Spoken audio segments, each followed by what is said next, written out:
So we start off with these two following Kevin, kinda like the King of Pop was doing at middle schools, straight spawn camping. These boys been staking out and robbing all the houses in the neighborhood all week, but Kevin was like, "There's no way out of this one.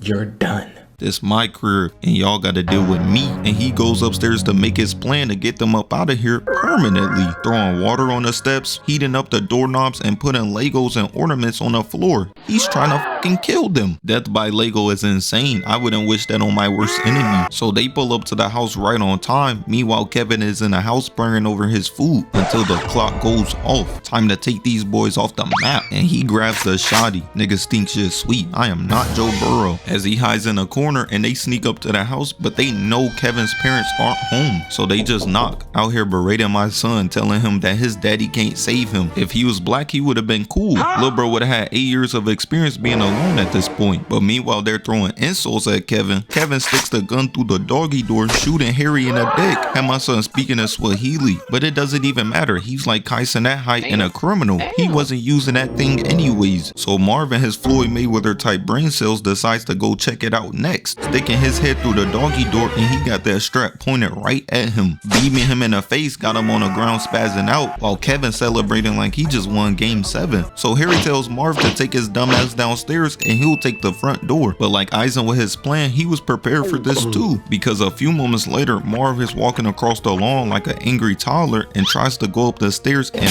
falls. Got this man staring up at not OJ, cause like James Charles on a Friday night, he just got his back blown out. Meanwhile, Marv is on the other side of the house and does the same thing. Only these tricks would work on Dumb and Dumber. I would have hit Kevin with that Family Guy method. Yeah, the doorknob was really hot, but I just let go instead of holding onto it. And there's some ice on the stairs to the basement, so I guess just don't go down there.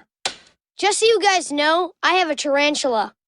After trying to break into the house, Marv realizes that the door was open. Common sense really ain't that common. Shamik Moore, leave her alone. She not feeling you, gang. But Marv pulls on a light bulb, but it's connected by a clothing iron. And he looks up and catches straight CTE. These niggas going brain cell for brain cell. We talking legendary battles. Dylan Sprouse and London Tipton type beat. Because meanwhile, Harry walks up to the house and grabs the door, branding a letter M on his hand. Being branded like a slave by an 8-year-old is crazy. Kevin out here picking on 2 short bus riders. So Harry goes back around the back and walks inside, and a torch goes off, turning bro's head into LeBron on an average day. That headbed ain't saving shit. You gotta go to Turkey like Unc did. And because his head's on fire like Gucci third leg, he jumps in the snow. Meanwhile, Marv says forget the stairs and climbs through the window and steps on ornaments, and I know that shit hurt. This would have had D Rose in the ICU for months. So they both come together and start thinking it's about damn time we get some numbers up on the board. Dumb and Dumber, I'm up here. Lil bro talking crazy. I knew he didn't get whoopings when he said this to his mother. Get upstairs. I am upstairs, dummy. My mom would have sent me up to the moon. As they both run after him and both fall on cars. This shit is embarrassing, bro. You niggas came in here with 1, no mask, and 2, no guns. What were y'all gonna do? Hug him to death? They walk up the stairs and Lil bro sends down a can of paint, rocking Marv in the face with it. And while he's like, I got you, bro, don't worry, he gets beamed too, making them both fall on top of each other. But they finally make it up the stairs and chase after him. But before Kevin can escape, Marv jumps up and grabs him. But Kevin starts hitting a Stephen A face, looking up and seeing a spider, and was like, that's a great idea. Grabbing it, putting it on his face, and that makes him start screaming like a little girl. I know they sick of Lil bro right now, thinking the reverse of what they was thinking earlier. Where's your dad? Where's your mom?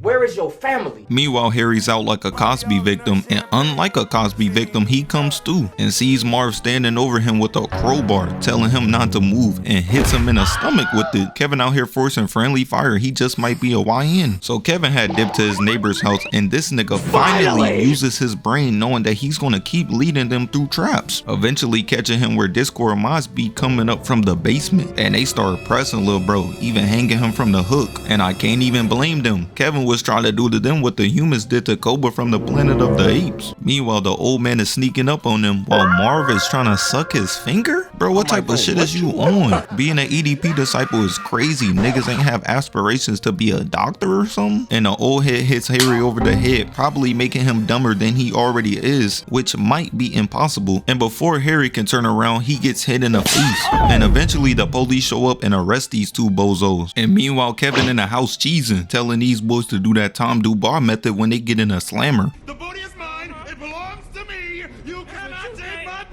So fast forward to the second movie and his family still doesn't love him, out here giving lil bro that Heisman stiff arm. And Dumb and Dumber are back out of prison. And my only question to whoever was guarding the prison is, how did you let these two break out? They have the combined IQ of a fucking jellyfish. So the wet bandits are back to their regularly scheduled chase Kevin around the city 2 years later, and they still doing that Drake method. You know, I have no Valentine except for those two little girls from the Helen show.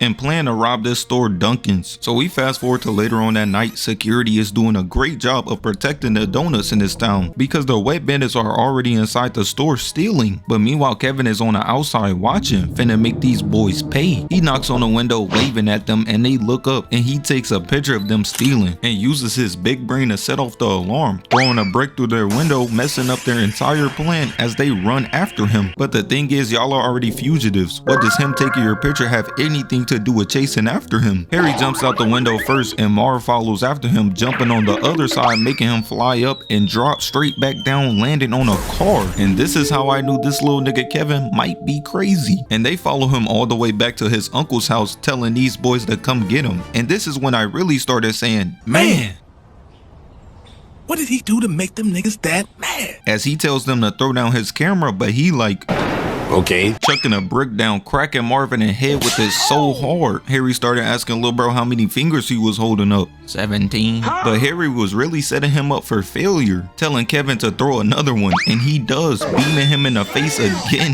Harry the type of friend you cannot trust. Turn your back and he's snuggling up with your old lady. So after Kevin stopped giving these boys Aaron Hernandez levels of CTE, it's time to execute Operation Travis Hunter Wife. Ho ho ho. So Marv walks up to the door and pulls on the handle and keeps pulling like the clowns be doing with the handkerchiefs. And once he reaches the end, he pulls on the staple gun handle, getting that Meat Meal POV, catching a staple right to the back. Meanwhile, Harry creeps around the back of the house again and sees a ladder, thinking he's Spider-Man, and jumps on it, falling off immediately and landing on his back. If Rod Wave did this, we'd all be cooked. All the middle schoolers would be tucked under chairs right now. So we cut back to Marv, and he turns around, getting beamed in the nuts with the staple next, and said, "Man, I fell down to my knees when the law came." As it goes off again, shooting him in the face. With the surgery these boys finna have to get after this, they finna have more attachments than Kim K. Marv kicks in the door and walks in, looking around, but it's empty, and so is the floor. As this bozo steps inside and falls straight down. This must be what the queen saw before she died. So we cut back to Harry, and he walks up the stairs and starts fiddling with the door, not trying to be branded again, and he kicks the door open. But Kevin had planned for this, and a bunch of tools fall out the ceiling on top of his head. I'm like, what the fuck? But eventually Marv wakes up. Stephen Hawking can relate, and he starts looking around, eventually walking right into slime. Got my son hitting a cha-cha-cha, but he keeps on slipping and falling, sliding right into a wall, making a cabinet fall on top of him, turning him into a modern day art. But this is when I realized that Kevin needs to be in Beyond Scare Straight. I'm capping on the fan, bitch. You better get your hand off that camera, boy, before I hit you in the back of your neck. Because as Marv is trying to wash his face, Kevin turns the knob to the jumper cables that he connected to the metal underneath, electrocuting the hell out of him. But he's like, nah, that's not enough. Turning up the jewels, eventually turning this man into a skeleton. I know he thinking, damn, maybe Adrian Peterson was right. So we cut back to Harry, and he gets up and starts sneaking around the house, checking all the pantries for food. That Raw Wave type game plan. So he walks into a room, turns on a light, lighting his hat and whatever hair he had left on fire. Had bro standing around the room pacing, wondering what that burning smell was. Surprise, surprise, it's not Magic Johnson this time. As he looks in the mirror, realizing that it was him trying to turn on the sink, but that don't work. Eventually sticking his head in dirty toilet water. But the thing is, that wasn't toilet water. Kevin had put kerosene in there, letting go a big boom. Yeah, this little nigga needs to be studied. I wouldn't be surprised if he walked in the nearest school and started thinking of new crafty ways to make them join the Tupac meet and greet. So a few moments later, they meet back up, and Kevin tells them to try out the stairs. And Dumb and Dumber actually went up. The flood must be coming. Never thought I'd see the day where Floyd Mayweather might be smarter than someone. Well, let's be nice. Let's be nice. We don't have to go there. I mean, you're not wrong, but you didn't have to say it. I mean, good Lord. So they think they tricking Kevin while he's dropping paint cans, but he's like, Look, motherfucker gonna try to rob me. Well, I'm gonna show you how we do it up here in Pinky's, nigga. And he throws down a metal bar, beaming these two bozos down 3 floors. And this is when I started to think to myself, he might just be the villain, because Kevin cuts the rope, making the bar fall all the way down and land on them. I know that shit hurt. The director didn't even have the heart to show it. So Kevin says, You guys give up? Have you had enough pain? and this would have been my 13th reason why. Every day New York adds another threat to their city. The Avengers, Lizzo-sized rats, and now Kevin. Damn, y'all need to tighten up. But they chase after him, pulling on a doorknob, making the entire tool chest fall down the stairs, eventually blasting through the door, pushing these boys against the wall like they getting arrested. Man, I would have turned myself in that night. Me and the officers would have been best of friends. Just keep me away from him. But instead, they keep following after him. And a few moments later, Kevin escapes on a rope, and these two follow after him again using the rope. Meanwhile, he's on the bottom and he's letting his nuts hang, showing them how truly maniacal he can be. A nigga like me, man, I love the game. I love the hustle, man. And lights a match because Lil Bro done soaked the entire rope in kerosene. He wants these boys dead. And he sets the rope ablaze. And as the fire grows, Kevin Hart can relate. They jump off and fly back down, landing on top of each other, but all the cans of varnish come crashing down on top of them. Out here giving Sid from Toy Story a run for his money, picking these boys apart like Mr. Potato Head. So he runs away and lets them catch back up to him and tells them, Run to the street, bro. I will beat your motherfucking ass. as he tries to run all the way to Central Park but doesn't get too far, falling on a piece of ice. And they was waiting for this moment. Hit Lil Bro with that.